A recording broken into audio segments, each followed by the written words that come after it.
আর যাকে ফিল করবা তাকে বিয়ে করবা, ঠিক কিনা? ভালো না বাসলে বিয়ে করা যাবে? কথা বলেন না কেন? এক সাহাবী এসে বলেন, ইয়া রাসূলুল্লাহ, এক আনসারী মহিলার সাথে আমার বিয়ের কথা চলতেছে, আমি বিয়ে করব, আপনি দোয়া করে দেন।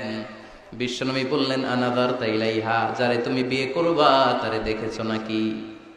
সাইয়েদনা জাবের রাদিয়াল্লাহু তাআলা আনহু বললেন, না দেখি নাই। আব্বা আম্মা আত্মীয় স্বজন দেখছে, আমি দেখি নাই।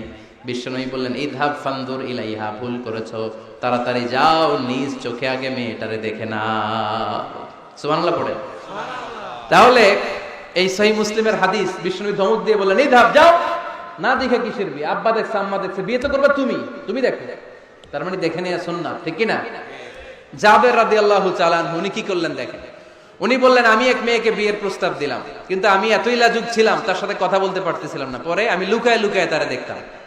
সুবহানাল্লাহ কইবেন না? সাহাবী ফাকুনতু আতাখাব্বাউ লাহা, সুনানে আবু দাউদের হাদিস। বিষ্ণু সাল্লাল্লাহু আলাইহি ওয়াসাল্লাম বলেছেন, যে যাকে বিয়ে করবে সেজন্য তার এমন কিছু দেখে নেয় যেটা দেখার ফলে তার প্রতি তার ভালোবাসা সৃষ্টি হয়। এটা সুন্নাত। হয়তো আপনি মেয়েটার কথা বলার স্টাইল দেখলেন, কিভাবে হাঁটে, তার চাহনি, তার হাসি, এগুলো দেখে তার প্রতি আপনার একটা ভালোবাসা হৃদয়ে জন্মাই দিবে কে? ভালোবাসা না জন্মালে বিয়ে করতে পারবেন? কথা বলেন না কেন?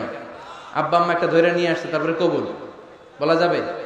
এগুলোর জন্য এদেশে ডিভোর্সের রেট বাড়তেছে। ছেলে মেয়েদেরকে ওপেনলি একে অপরের সাথে দেখা করার সুযোগ করে দেয় না।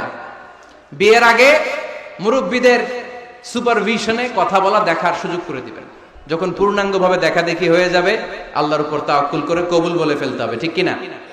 এজন্য স্কলাররা বলে, ইদা লা তাকনা লা তাতাজাওয়াজ, যদি তোমার ভালো না লাগে বিয়ে করবে না। আল্লাহ কোরআনে বলে নাই ফানকিহু মিনান নিসাই মাসনা ওয়া সুলাসা, ইচ্ছে মতো বিয়ে করো না। আল্লাহ বলেছে ফানকিহু মা তাবা লাকুম মিনান নিসাই মাসনা ওয়া সুলাসা ওয়া রুবা, যারে তোমার ভালো লাগে, মা তাবা লাকুম, যাকে দেখে তোমার ভালো লাগে, যাকে তুমি জীবন সঙ্গিনী করতে চাও, এরকম দেখে দেখে বিয়ের দরকার আছে না নাই?